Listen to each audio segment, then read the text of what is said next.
tentu kita juga hitung dalam waktu dekat begitu ya, kita bisa menghadirkan PPHN. Karena bagi saya dari semua yang disampaikan oleh Ketua Badan Pengkajian MPR tadi sudah cukup lugas, jelas bahwa PPHN itu adalah satu kebutuhan. Tinggal bagaimana kemudian dalam waktu yang singkat ini kita bisa untuk menghadirkannya dalam sistem ketatanegaraan kita. Maka saya membuat judul yang sedikit menantang sebenarnya adalah gagasan alternatif menghadirkan PPHN melalui perubahan terbatas. Sekali lagi terbatas ini menjadi penting ya. Pasca pemilu 2024 sebelum berakhirnya masa jabatan MPR 2019-2024. Jadi nggak perlu nunggu MPR periode yang akan datang, tapi kita juga lewati pemilu dulu. Setelah pemilu masih ada waktu beberapa bulan, perubahan terbatas itu bisa masuk. Ada resepnya, ada jurusnya, kira-kira begitu. Jadi, saya mulai dari gagasan saya menghadirkan gagasan alternatif tadi, dan ini pernah juga saya dalam wawancara di salah satu media, saya menyampaikan gagasan ini. Yang pertama adalah tentu terkait perkembangan terakhir gagasan PPHN yang tadi sudah disampaikan oleh Mas Jarod, terutama dalam sidang tahunan MPR yang lalu juga sudah disampaikan begitu juga. Kemudian tentu kita tadi memahami kenapa sih alasan PPHN meskipun kita butuhkan, tapi hadirnya sementara ini opsi tidak melalui perubahan Undang-Undang Dasar. Karena ada kekhawatiran jika PPHN melalui perubahan Undang-Undang Dasar, ada sejumlah kekhawatiran yang tadi disampaikan. Berikutnya saya juga akan menyampaikan nanti terkait sebenarnya survei publik tentang butuh hadir PPHN itu sangat tinggi, tapi ada kekhawatiran terkait hal apa saja nanti akan saya sampaikan. Kemudian betul, konvensi ketatanegaraan sebagai sebuah opsi. Tapi konvensi ketatanegaraan tentu juga punya sekian tantangan yang itu juga harus kita jawab. Termasuk pada akhirnya bagaimana gagasan alternatif perubahan Undang-Undang Dasar 1945 setelah pemilu tapi sebelum berakhirnya masa jabatan MPR 2019-2024. Saya mulai dari slide berikutnya. Pada tanggal 16 Agustus ada 4 hal setahu saya yang disampaikan oleh MPR bahwa PPHN perlu diatur melalui peraturan perundang-undangan yang hierarkisnya berada di bawah Undang-Undang Dasar. Artinya produk atau bentuk hukumnya adalah di bawah Undang-Undang Dasar tapi harus di atas Undang-Undang. Ini pasti adalah ketetapan MPR. Isinya tidak boleh lebih filosofis daripada Undang-Undang Dasar, tapi tidak boleh teknokratis seperti Undang-Undang atau Undang-Undang RPJP gitu ya. Kemudian idealnya diatur melalui ketetapan MPR, tapi dengan cara melalui konvensi ketatanegaraan.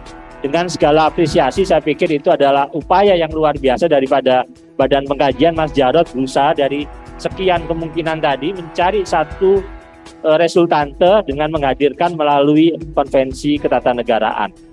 Alasan tidak melalui perubahan Undang-Undang Dasar, slide berikutnya, memang kalau kita lihat Badan Pengkajian bahkan MPR pun mengakui idealnya ya PPHN itu, kewenangan MPR itu diatur dalam Undang-Undang Dasar, bentuk hukumnya adalah ketetapan MPR begitu. Tapi karena ada berbagai dinamika politik, maka kemudian memilih lebih aman melalui konvensi ketatanegaraan. Dan di September ini rencana dibentuk panitia ad hoc MPR yang akan kemudian merumuskan bagaimana ketetapan MPR tersebut. Hingga nanti sesungguhnya ketetapan MPR itulah yang akan pemberlakuannya melalui konvensi ketatanegaraan. Karena kalau ketetapan MPR kan dia bukan konvensi ketatanegaraan, dia adalah sebagai sebuah peraturan perundang-undangan. Bapak Ibu sekalian, mari kita lihat apa sih sesungguhnya kekhawatiran utama jika dilakukan perubahan Undang-Undang Dasar secara terbatas untuk menghadirkan PPHN. Kan ada 3, yaitu tadi disampaikan oleh Wakil Ketua MPR, ini akan menjadi atau membuka kotak Pandora. Mulai bisa jadi pintu masuk penundaan pemilu 2024 karena ada gagasan penundaan pemilu. Pada waktu itu kemudian hadir tiba-tiba sehingga rencana amandemen terbatas kemudian dikhawatirkan disusupi rencana itu. Kemudian terkait pintu masuk perpanjangan masa jabatan presiden ya karena pemilu tidak tepat waktu, maka kemudian ada pikiran-pikiran memperpanjang masa jabatan presiden. Atau kemudian yang ketiga, ini akan ada kemudian amandemen menjadi masa jabatan presiden adalah 3 periode. Kalau kita lihat 3 hal inilah sesungguhnya yang kemudian kemarin menyebabkan apa yang sudah digagas dengan sangat baik, yaitu hadirnya perubahan terbatas PPHN, menjadi kemudian beberapa kekuatan politik di MPR memilih untuk menarik diri dan memilih menghadirkan PPHN melalui konvensi ketatanegaraan. Mari kita lihat survei terkait pandangan publik terkait amandemen konstitusi. Ini dilakukan pada 22 sampai 25 Maret 2022. Sesungguhnya ini hal yang sangat baik sekali. 78% publik setuju amandemen Undang-Undang Dasar hadirnya PPHN. Jadi saya ingin mengatakan tadi Mas Karyono, sesungguhnya pro kontra soal PPHN itu sudah sekarang hampir 80% sudah mengatakan PPHN ini penting untuk hadir. Ini satu kata kunci yang artinya kita tidak lagi mengatakan yang pada waktu itu masih cukup terbelah, tapi sekarang 80% publik menyetujui hadirnya PPHN. Bahkan setuju melalui amandemen. Jadi setuju, 80% setuju ya jika PPHN hadir dan itu dilakukan melalui amandemen. Ini tentu dukungan yang sangat luar biasa. Nah, satu sisi memang 60% publik menolak perpanjangan masa jabatan presiden dan dikhawatirkan itu akan dilakukan melalui amandemen. Nah, jadi satu sisi kita akan jawab 78% publik setuju PPHN hadir melalui amandemen, tapi juga 85,1% khawatir amandemen akan ditusupi kepentingan. Kepentingan apa? Yaitu 60% terkait perpanjangan masa jabatan presiden.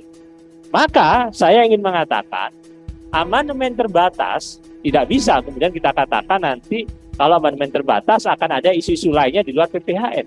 Karena faktanya resultante kita hari ini publik memang mengendaki amandemen terbatas hanya sebatas soal isu PPHN. Maka saya katakan di sini soal DPD, KY dan lain-lain sebagainya tidak masuk bagian yang publik anggap penting untuk dilakukan amandemen, baik itu dalam konteks amandemen terbatas. Jadi saya ingin mengatakan tidak tepat kalau kemudian nanti juga ada kekhawatiran amandemen akan ditambah isu-isu lainnya. Karena sesungguhnya publik sudah sejak awal kita hanya ingin soal PPHN, tidak ingin soal DPD, tidak ingin soal KY atau fungsi-fungsi atau pasal-pasal lain di dalam Undang-Undang Dasar. Maka mari kita sekarang mencari solusi bagaimana keinginan 80% publik tadi terwadahi amandemen, tapi satu sisi kemudian kekhawatiran publik tadi soal perpanjangan masa jabatan presiden atau penundaan pemilu itu kemudian dapat kemudian diminimalisir.